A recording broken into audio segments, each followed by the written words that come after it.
All right.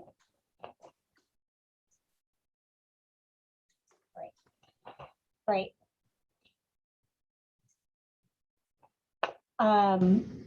Good morning, everyone. I'd like to welcome everyone to the Wednesday, July 11th, 2021 MAPC Executive Committee meeting. The Executive Committee is currently being conducted remotely via Zoom video conference consistent with Governor Baker's Executive Order of March 12th, 2020, to provide public access to the meeting while limiting the potential abuse of video conferencing technology, sometimes known as Zoom bomb. Members of the public may view the proceedings at www.youtube.com/user/MAPC Metro Boston. And if members are not aware or need the reminder, we are being video recorded.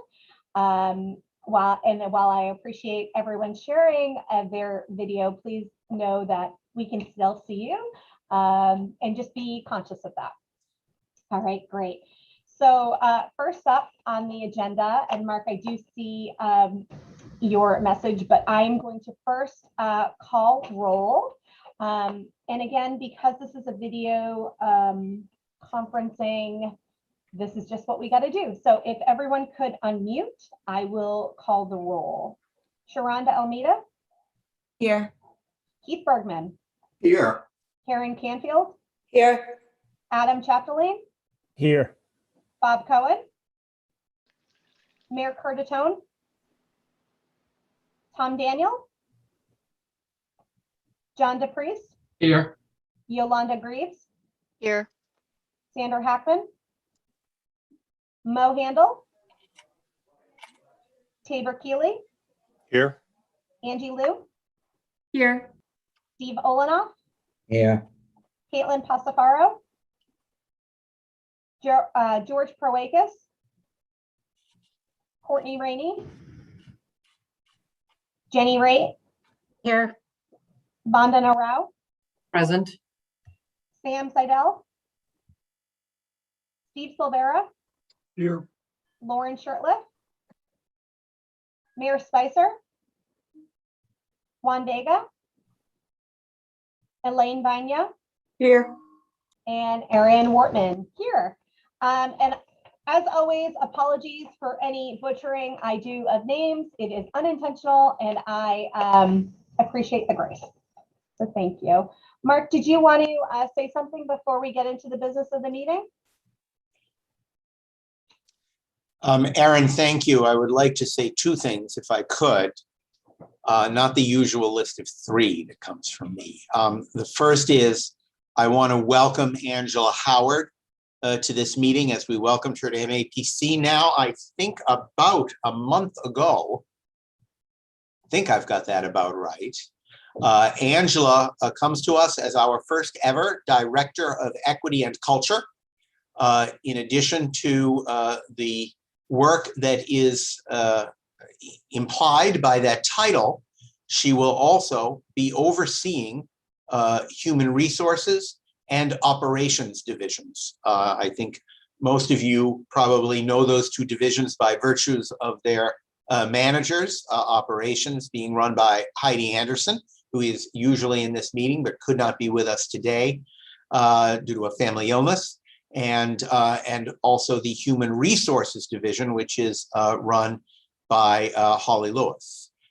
And Angela will be overseeing both of those. She comes to us with immediate past experience working for the city of Brockton, also on her resume work with the Executive Office of Energy and Environmental Affairs, and a wide array of other experiences in her professional career that make her a fabulous and exciting new addition to the MAPC staff.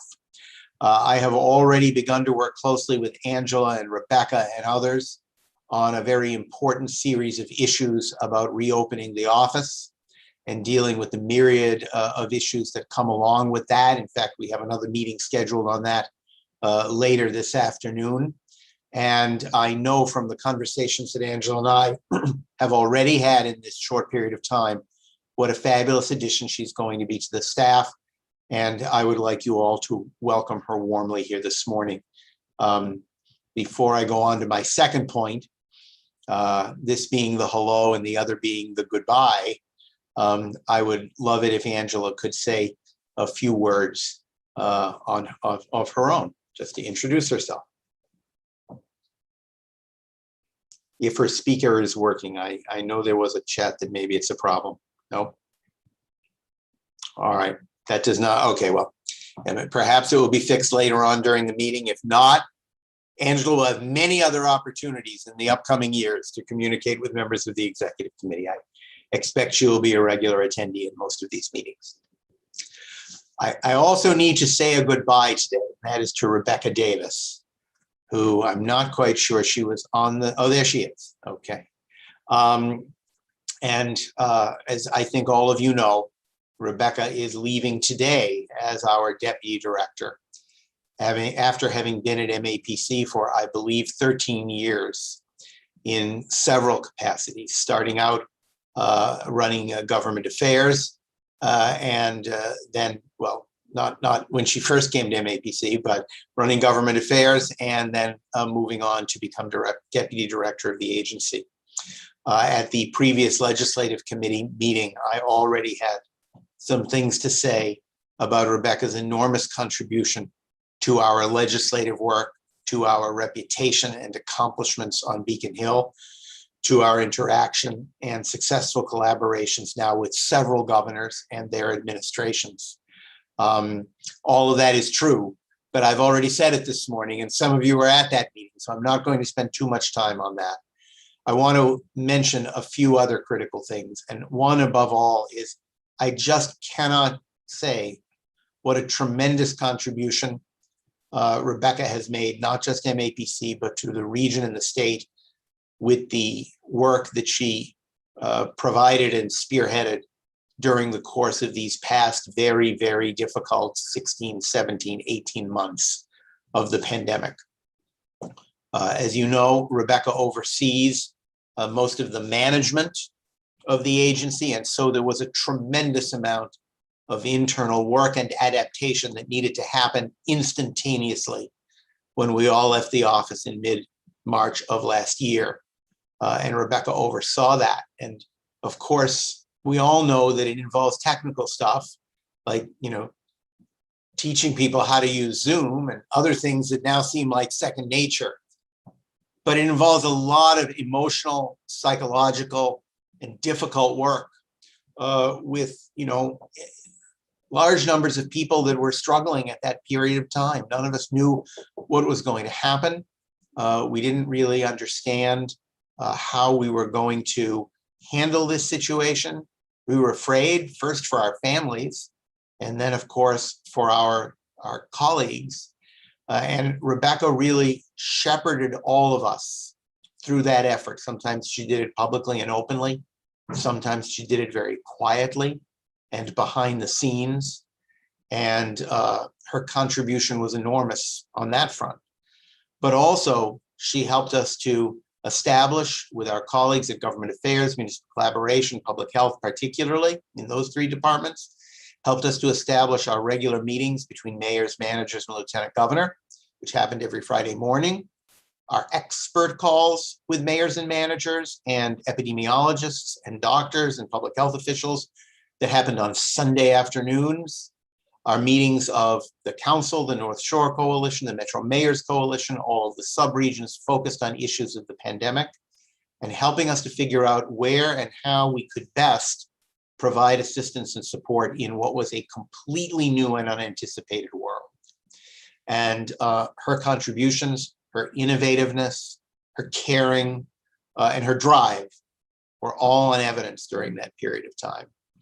Rebecca has contributed in so many ways to this organization over the past 13 years.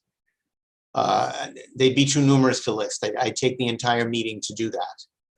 But all of them pale in comparison to the incredible work that she's done in the last year and a half.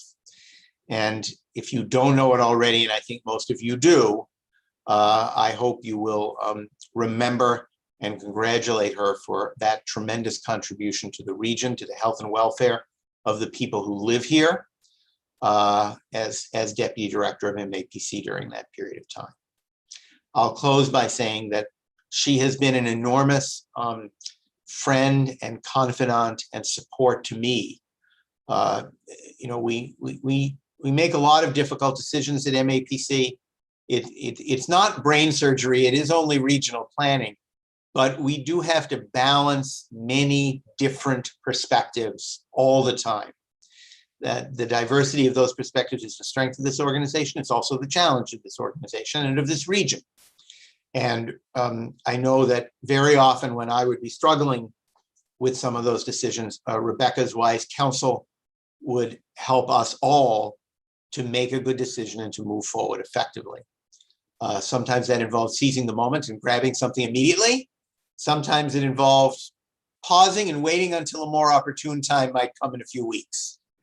But in all cases, they were very sensible and valuable recommendations, which I deeply, deeply appreciated at the time and continue to appreciate now. So I know that Rebecca is going to accomplish great things in her next role at MACP, and Jay Ash is going to be made to work his butt off a little harder than he has before. I hope he's aware of that, and we know that her contribution to the entire region and the Commonwealth is going to continue apace in the future. So with that, I'd like to congratulate and thank Rebecca. I know that other people may have a few things they want to say.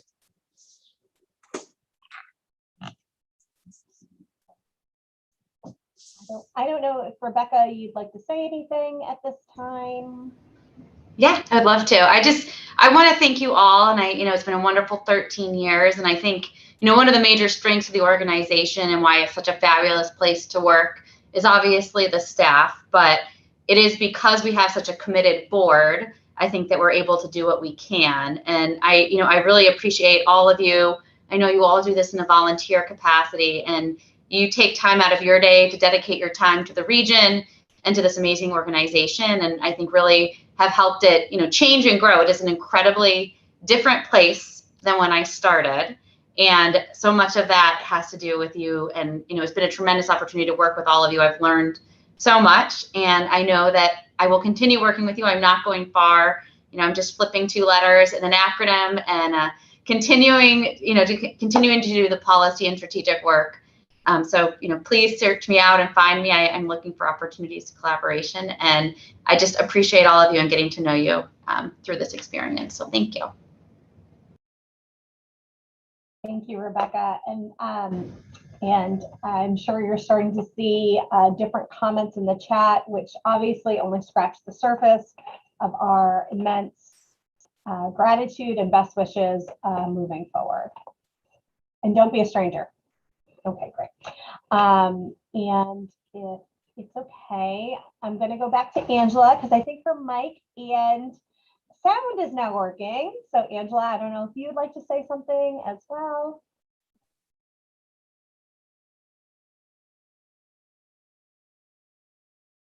Just kidding.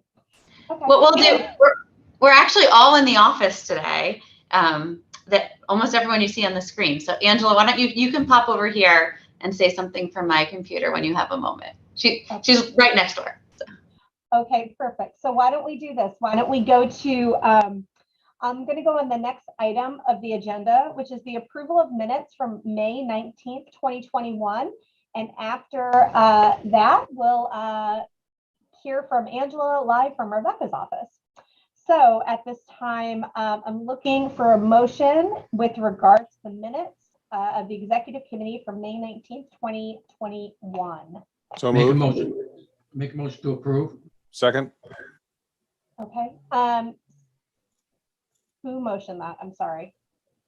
Okay. John DePriest motion, Tabor second. I see a question or a hand raised from Sandra. Sandra?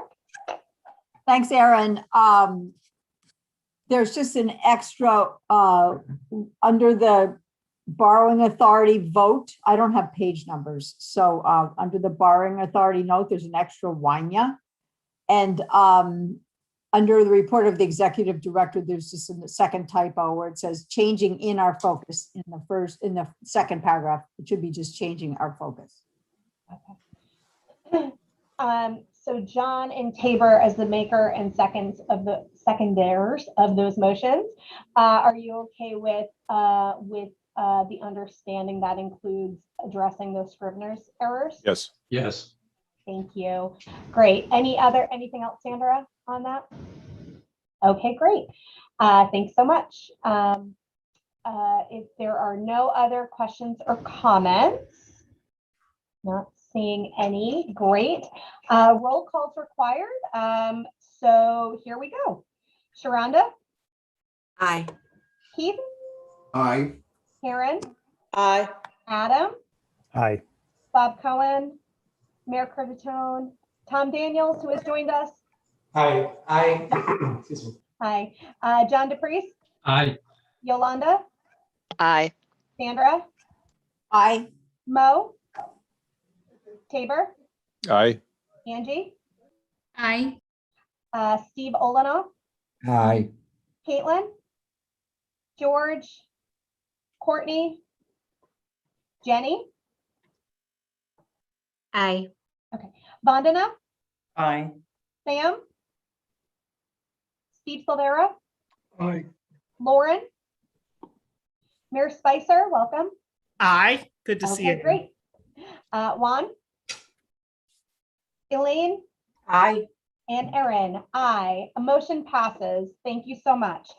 So Angela, I see you not known as Rebecca, but we know who you are. Well, we know that you're not Rebecca.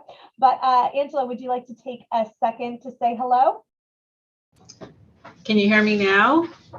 Perfect. A mic that works. I have to work on my workstation. Good morning, everyone, or good afternoon.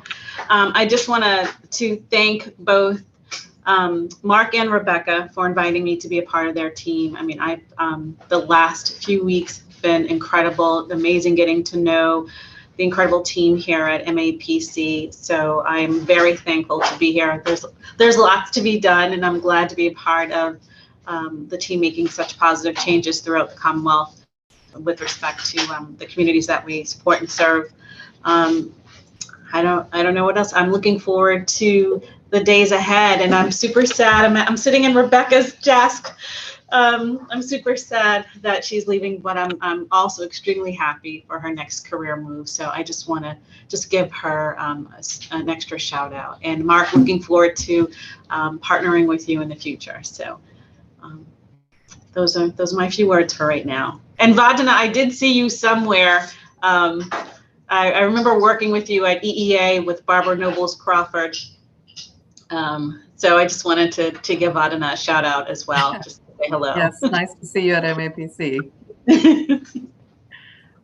Awesome. It's a small world. So thank you, Angela, and Sure thank you, Rebecca, for sharing your office so we can kind of accommodate as we go. So thank you so much. So next up on the agenda is the report of the treasurer, and I don't think Sam is here. So Mark or Rebecca, which one would like to fill in? Well, I would like Rebecca to fill in, but I'm not sure she's actually prepared to do so this morning. And we would normally have, we seem to have had a, I know that Sheila, we knew Sam wouldn't be here, but I had kind of thought Sheila would be here to do this. Rebecca, do you have any more information on this, or do we need to skip this month? My understanding was that we were not bringing the income statements today. We have been in the middle of the audit, and Sheila was wrapping all of that up. So I think we are skipping the report of the treasurer. I'm happy to say things are going well, and we will have, I think, 2 financial statements, or maybe 3, because we won't meet in August. So 3 financial statements for you at the next meeting. People should rest assured that the finances of the agency remain very sound. And to be perfectly honest, there's a fair amount of capital coming in for projects, as the officers know. honestly in excess of what we would normally see at this point in time. I think in part because of the stability of the state budget, the focus on recovery, and the presence of federal funds. Great. Thank you. Thank you so much, Rebecca and Mark, for that. If there are no burning questions, we're going to move on to the next item, which is the report of the executive director. Mark? So I do want to say we do not have a written executive director's report this month. We usually do that in alternating months for those members who are new, relatively new to the executive committee who just came on board in May. There will be a written executive director's report, probably a fairly hefty one at the September meeting. The September meeting, by the way, I want to emphasize, will be the 22nd of September, not the 15th of September. That is to accommodate a variety of scheduling requirements associated with the need to approve the Metro Common 2050 regional plan, which we are hoping the executive committee will do, a momentous occasion, on the 22nd of September. What we'll actually be doing is recommending it to the council for adoption. And then we will be having the fall council meeting in early October. And that will be the time when Metro Common is formally adopted as the successor plan to Metro Future at that point in time. It will have been 13 years, folks. Yes, 13 years since this body took a vote on a regional plan. And I urge you all to try and make sure that you can make the meeting on the 22nd. Eric Hove, Emily Torres-Cullinane, and Sasha Perotti, who's on the phone today, have been working tirelessly with their teams on the final drafts of all of the various Metro Common elements. Lizzie Wayant and Kasha Hart. I don't know if Kasha is, yes, there she is. There's just enough people on the screen that it takes me a moment to find people. Lizzie and Kasha have been leading the effort in regard to the 20 policy recommendation chapters. Yes, we write long books at MAPC. And I have thus far reviewed 10 out of those 20 and will continue through that effort. We are really very heavily focused on Metro Common at the moment. It is one of the two things that I am devoting most of my time to. As Diego mentioned to the new members of the legislative committee just an hour or so ago, there aren't many mandatory requirements in our statute, but creating a regional plan is one of them. And we have been very heavily focused on finalizing the vision sections, the goals, the policy chapters, the section on scenario planning, the research reports, and everything else that is going into the completion of Metro Common. So I just do want to say to people that in terms of just time and importance of things that are happening at MAPC this moment, and for the next couple of months, the completion of the regional land use and policy plan is probably number one on that list. The second thing that I have been focusing on tremendously is the question of future management structure and personnel at MAPC. People know that Rebecca is leaving, obviously, and that's a big blow to the agency and a big change. It is also an opportunity for us to take a look at how the agency is structured and how we want to divide up those responsibilities. I will give people a little hint into what I'm thinking by saying that when I arrived at MAPC, there were 30 staff people and 3 deputy directors. Today, there are 110 staff people, 120 if you include interns, and 1 deputy director. Now, she is at least 3 times as amazing as any of those others, but it is a little bit of a ridiculous distribution of responsibilities. And you know, it also, I'll be frank, it affects me and how much I have to oversee directly. And we do have to come to terms with the fact that it's a larger agency with a bigger budget, with more staff, with more departments, with a greater series of responsibilities. And we have to adjust that in the way our management structure, the way our management is structured. And so I am spending a considerable amount of time talking with directors, talking with staff. I expect to be talking to officers and other board members about that question, looking at its financial implications and at its management implications. The other thing that I want people to be aware of, and I want to be honest and open about this, is I have been expecting for months now that we would enter a period of significant change at MAPC, even if our deputy were not leaving, because a lot of people are reassessing their lives post-pandemic. They are deciding how much they want to work and where they want to work. I know a lot of people on the MAPC staff have decided they need to and want to be closer to family.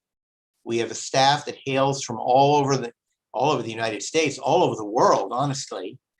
And some of them want to be closer to their homes. And we have a lot of people who are, asking themselves after a year and a half at home, where do I want to go with my career? And that could be a new role at MAPC. It could be the same role at MAPC, or it could be moving somewhere else. And I think we need to be honest and open about that reality at MAPC as it is in the world at large, and recognize that we are entering into a period of change and adjustment. And with each one of those elements of change and adjustment, we have to ask ourselves, okay, we did this a certain way in the past. Do we want to do it a different way going forward? And we might decide to stick with the old way, but at least to be honest with ourselves, we have to ask those questions. And so the two things that I, as executive director, am really spending my most time on right now are Metro Common and the overall structure and staffing of the agency. And that's going to be true for a period of probably 3 to 6 months. And it's going to involve, on the management side, the issue of reopening. I am in the office 4 days a week now. I am pleased to say that there are honestly more people in the office than I expected. It's still a minority. I'd say it's about 20% of the total, but it depends on the day. But there are more people here, and we will be reopening the office on the 7th of September. We are expecting to operate in a different way. I do not anticipate that most people will be here 5 days a week. We will be handling meetings, in many cases, hybrid, and we will always be paying attention to the news from our public health community and from the Commonwealth in terms of prioritizing the safety of the staff at all times. So, instead of giving you the usual 20-page report, I wanted to focus on those priorities today and let you know kind of where my head was and what some of the things that are that I'm thinking about and talking to people about and gathering information on. Thank you. Glad to answer any questions. Great. Do we have any questions for Mark? Buzz, did you have something? Oh, okay. Sorry. Just saying hi. Okay. Great. Thank you. Thank you, Mark. I appreciate it. Well, I guess, Aaron, if I may, I feel I actually left out an important point, which I may have communicated by email, but I want to be clear about, which is that rather than appoint a single person to serve as interim deputy director, you may recall that, the 2 times that Rebecca was on leave, we asked Jen Garcia to step up and be interim deputy director. This time, we decided to ask 3 people to help support me with Rebecca's roles and activities. And those will be Angela Howard, Mark Rassicott, whom you all know, and Lizzie Wayans, whom you all know. And the 4 of us will be operating as a team. We have our first team meeting scheduled on Friday, I believe, Friday morning, to do our best to keep the agency moving forward as we investigate the hiring of new staff.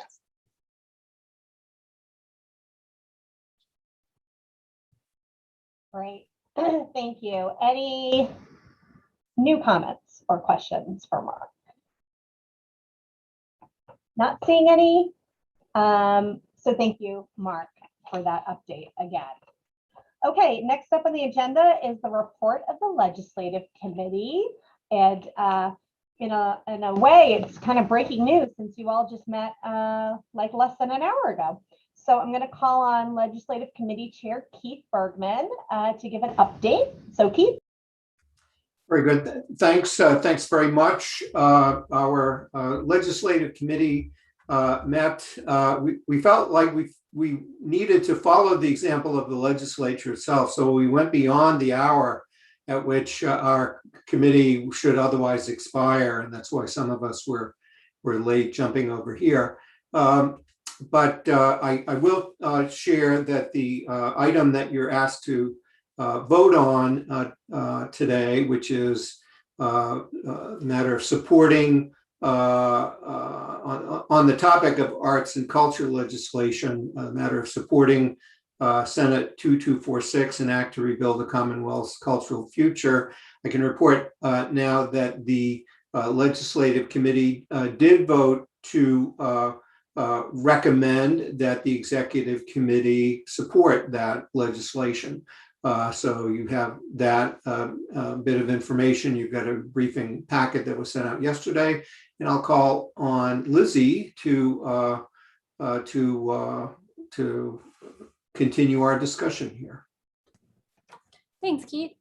So yes, we are going to ask for your support of a new piece of legislation. And Diego is actually going to introduce the bill and talk about what it would do. Just as background, MAPC has taken a position on a handful of legislative priorities related to arts and culture. It's, I think, our most newly formed department at the agency. And we have worked very closely with actually our new director of arts and culture, Anis Sengupta, to really elevate some of the policy priorities related to this work. So I'm going to turn it over to Diego to explain what the legislation is and about which we hope we'll get a vote today. Thanks, Lizzie. Thanks everybody for being on. Good to see everybody. So it is a pretty quick bill. It's Senate Bill 2246, an act to rebuild the Commonwealth's cultural future, filed by State Senator Ed Kennedy from Lowell. So the bill was filed in early February or January. And basically what the bill says is it asks the legislature to set aside $200 million in federal relief funds dedicated specifically for the arts and culture sector. Obviously, as you all know, like several sectors were impacted by the closing of the pandemic. Obviously, like arts and cultural facilities weren't able to perform, host events, none of that stuff. Just to kind of put it in context, according to Mass Creatives and some of the research they've done, experts in this field expect the arts and cultural field to fully recover in 2 years. In December, the Mass Cultural Council had an RFP for $10 million of recovery funds. They received applications from 424 different entities, totaling $30 million. So that's kind of just to get a quick sense of kind of where the sector is at the moment. And so what the bill would do is it would require that these grants go out to help organizations with operating costs, job retention, and any kind of upgrades they need to make in order for their facilities to safely reopen. And the bill also requires that the grants be distributed take into consideration racial diversity, equity, the diversity of programming, the geography of the organizations, and the size of the nonprofit organization. There is concerns, obviously, that some of the bigger institutions might be better positioned to, receive some of these grants. So that's why that language was there around the size of the organization. So that's really like what the bill says. Like I said, it's a very quick read. I will note that there is I always forget the name of the current commission. One second while I pull that up. There's an ongoing COVID Cultural Impact Commission that's been meeting from spring throughout the summer. In referring to this specific bill, sorry, let me backtrack a little bit. So the bill, the way it's written, it actually requires the COVID-19 recovery funds to set aside $200 million.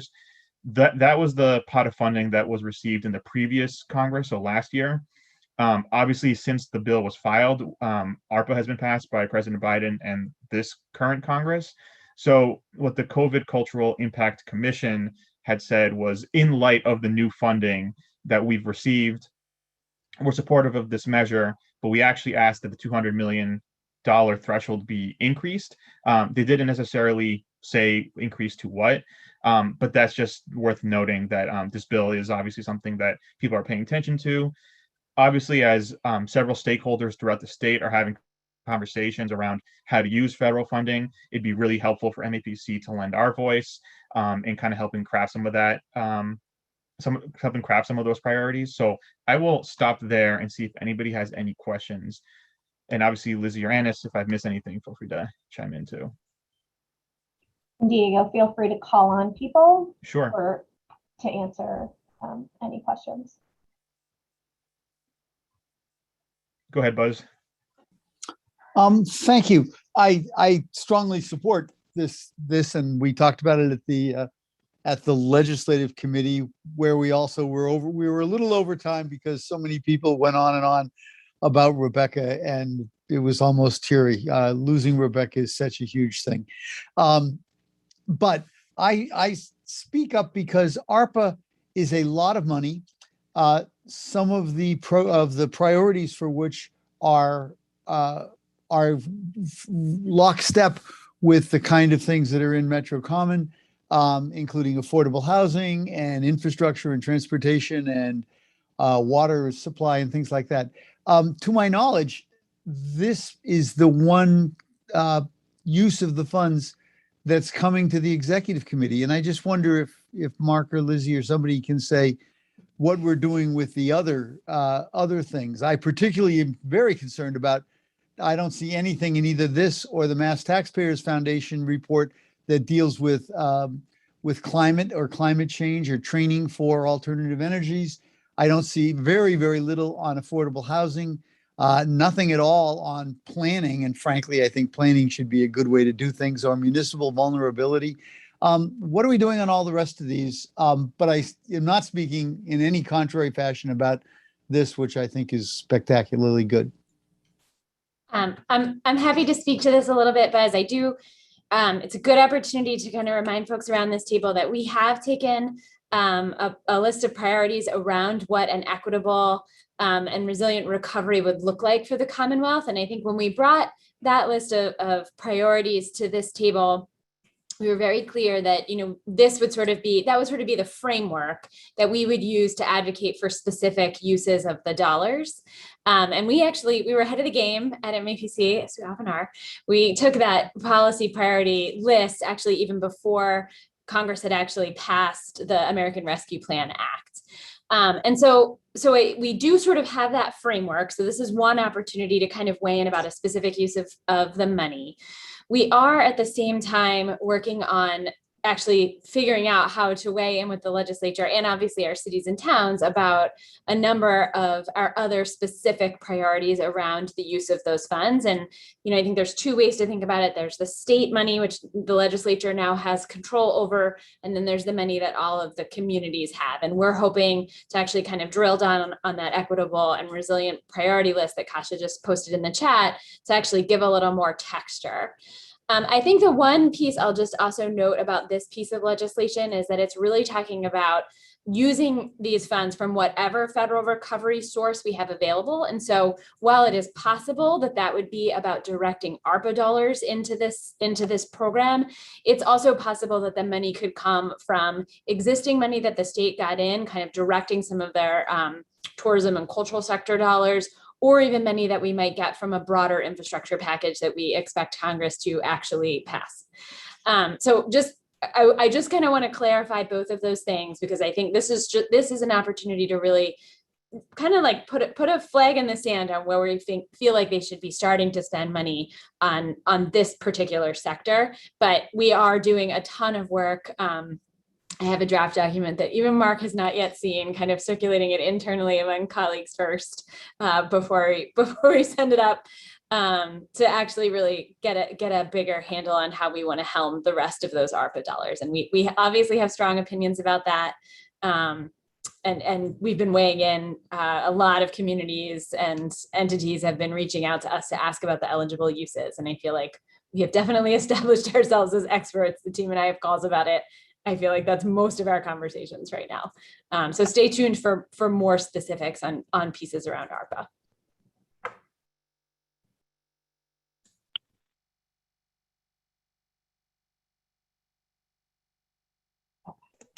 I Is guess there does any anybody, other questions, comments? Or any of that?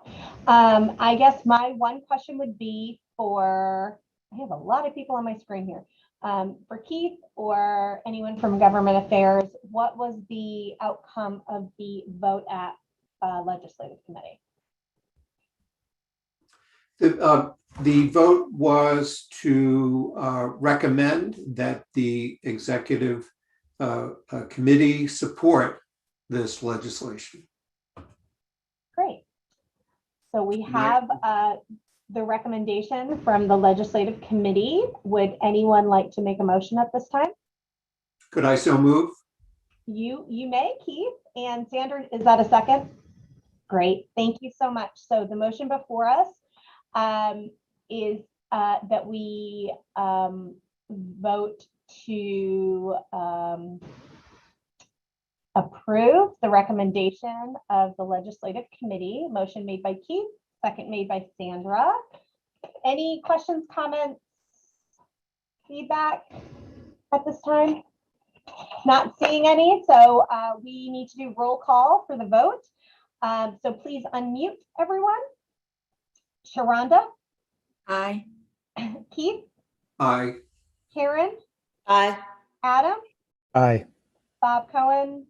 Merrick Curtis? Tom Daniel? John DePriest? Aye. Yolanda? Sandra? Aye. Mo? Tabor? Aye. Okay, great. Your connection works. Angie? Aye. Steve? Olenoff? Aye. Caitlin? Salsafaro? George Proakis? Aye. Oh, hello, George. Thank you. Courtney? Hello. Jenny? Aye. Vandana? Abstain. Okay. Sam Seidel? Not here. Steve Silvera? Aye. Lauren? Mayor Spicer? Aye. Juan? Elaine? Abstain. And Aaron, aye. So the motion passes with 2 abstentions, and the 2 abstentions are Vandana and Elaine. So thank you so much, everyone. Great. And thank you, Diego, for presenting on that. That was really great. Is there anything else from the legislative committee? And of course, Anna. I think we just kind of wanted to give a brief update about where things landed with the state budget, just to keep everyone up to date on where things are on our surprisingly very close to timely state budget. And I'm going to turn it over to Leah to talk about that. Awesome. Thanks so much, Lizzie. So the governor signed the budget into law on Friday. So before the end of the month, which is very exciting.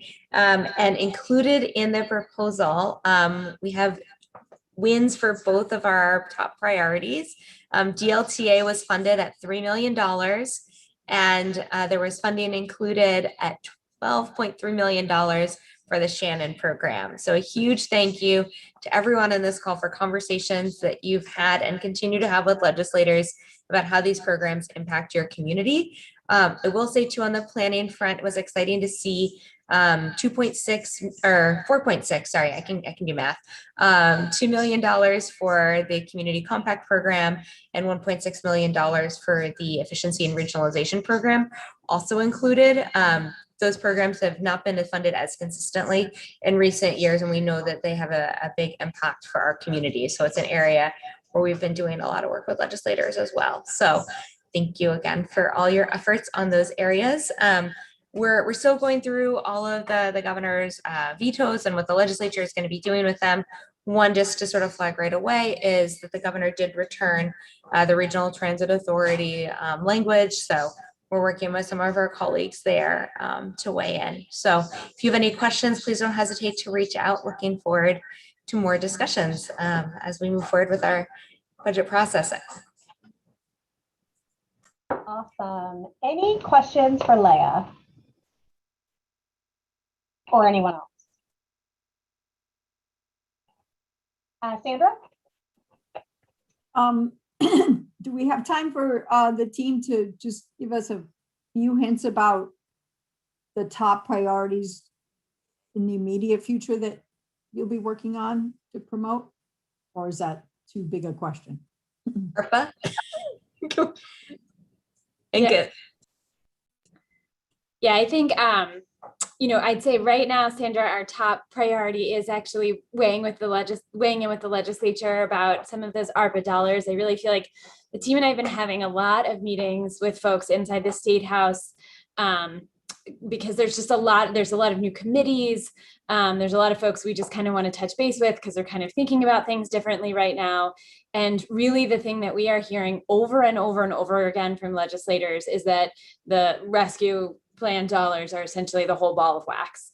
And so, to be honest, I think that there are opportunities, and there will be opportunities, because I think the legislature is going to pass several bills related to those dollars, and that there'll actually be opportunities to advance a number of our policy priorities through those funding streams that we see coming out of the legislature. And so we are spending a lot of time in those conversations, actually trying to get legislators to think about sort of how they tie some of those funding priorities with the policy priorities that we want to advance, because really they work best when they're really connected together. And so in some instances, if we're talking about expanding MVP, for example, or pouring more dollars into a program that we already think is working really well, maybe thinking about how we tweak around the edges and expand it so that there's more opportunities available for communities to do even more pieces.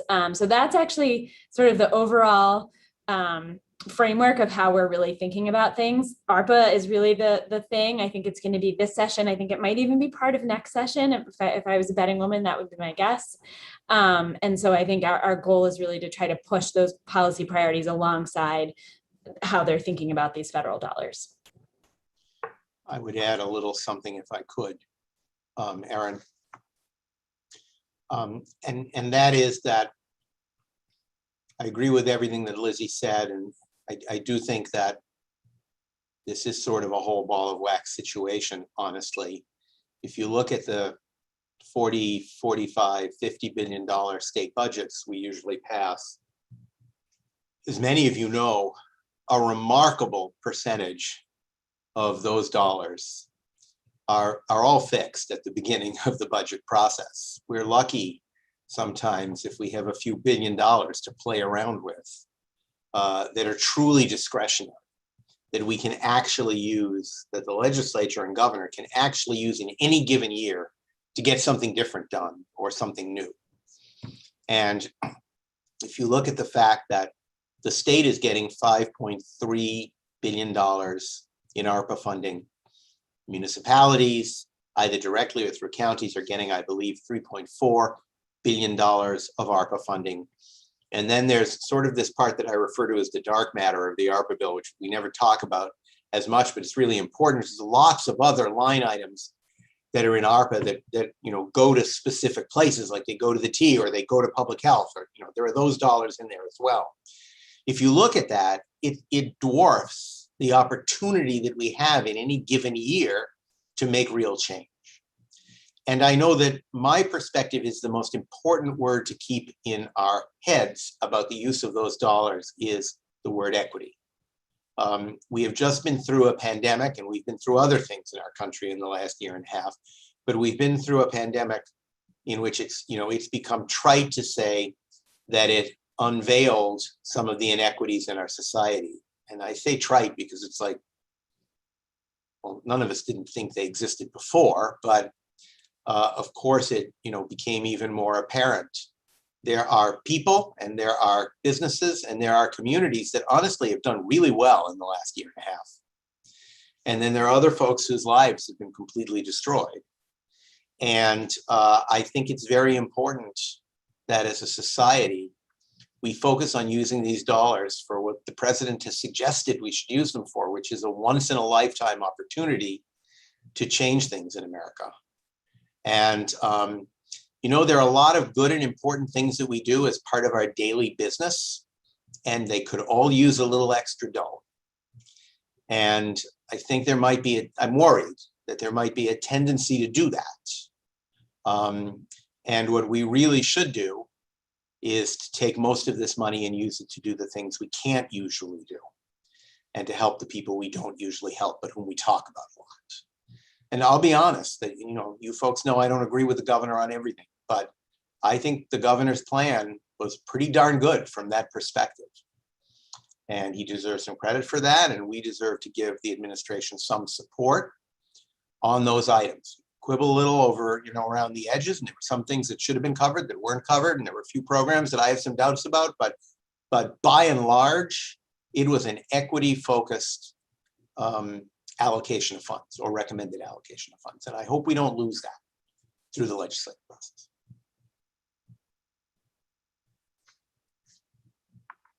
Great, thank you, Mark. Any questions or comments about anything that's been said? Okay, great. Thank you, Legislative Committee. Thank you, Government Affairs staff. Really appreciate the updates and the discussion. So next on the agenda is supposed to be the MAPC work plan, but Mark sent an email yesterday saying that we will address that after the Metro Common vote in September. So just be on the lookout for that. So next up on the agenda after that is another reminder of the date of the next executive committee meeting. Remember, it's September 22nd, not September 15th. Same bat time, same bat channel, I guess, at 11:30 a.m. We expect it, and it will be continued on Zoom, correct, Mark? I'm sorry, I didn't quite pick that up. It will Which be on meeting on Zoom. Zoom? The executive committee meeting on the 22nd of September, I am expecting will be a Zoom meeting. And I am expecting that the council meeting in October will be a Zoom council meeting. We are considering the possibility of sort of a celebration after the adoption of Metro Common and a highlighting of its key features that would happen in mid-October that could be an actual event, a real in-person event. But whether or not that happens is going to have to involve careful assessment of the situation that we're in regard to COVID.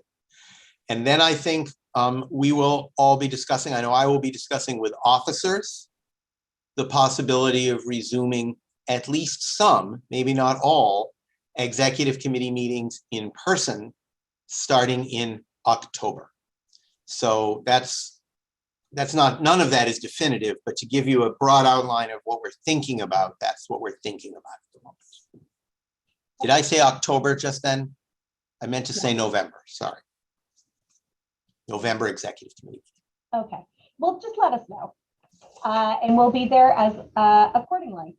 I know the officers were meeting next week in person, which is very exciting. So hopefully that's the first of many meetings in person, if everyone is comfortable and all that good trending continues. So next up on the agenda is other business not known at the time of the posting of this agenda. Mark? No other items. The items I wanted to cover, I covered at the beginning, I suppose. Great. And just before we close out here, I want to publicly wish Rebecca nothing but good things moving forward. And I'm sure everyone feels the same way. We will miss you, and we look forward to hearing and seeing all your success moving forward, and hopefully together in a different capacity. Thanks for popping back on, Rebecca. I'll come back for the Metro Common launch, so I will hopefully see all of you then. I think that sounds fair to me. So we are also hoping to do an actual in-person goodbye for Rebecca, which is still being scheduled, although during the meeting, I was texted that the day that's looking good is the 5th of August. So we'll see if that I hope any of you that can come. I would love to see anyone in person at this point. Right. So more information will be forthcoming on that. Okay, great. We'll keep an eye out for that then. Well, with that, if there's no other business before us, and we have just been working so efficiently and so expeditiously, which I really appreciate, I am looking for a motion to adjourn. So moved. Second. Thank you, Tom Daniel, for the motion and John DePriest for the second. Any questions, comments, concerns before the vote? Great. Unmute all. It's a roll call. Last one of the day. Sharonda. Aye. Keith. Aye. Karen. Aye. Adam. Aye. That's out. Marisol. Tom Daniel. Aye. John DePriest. Aye. Rhonda left. Sandra. Aye. Mo. Tabor. Aye. Angie. Aye. Steve Olenoff. Aye. Caitlin's not here. George. Proagus. Aye. Courtney's not here. Jenny. Aye. Vandana. Aye. Tim's not here. Steve Silvera. Aye. Lauren's not here. Mayor Spicer. Aye. Juan. Not here. Elaine. Aye. And Erin. Well, thank you so much. The motion passes and the meeting is adjourned at 12:31 p.m. I hope everyone has a wonderful and safe rest of the day. Have a good one. Aye.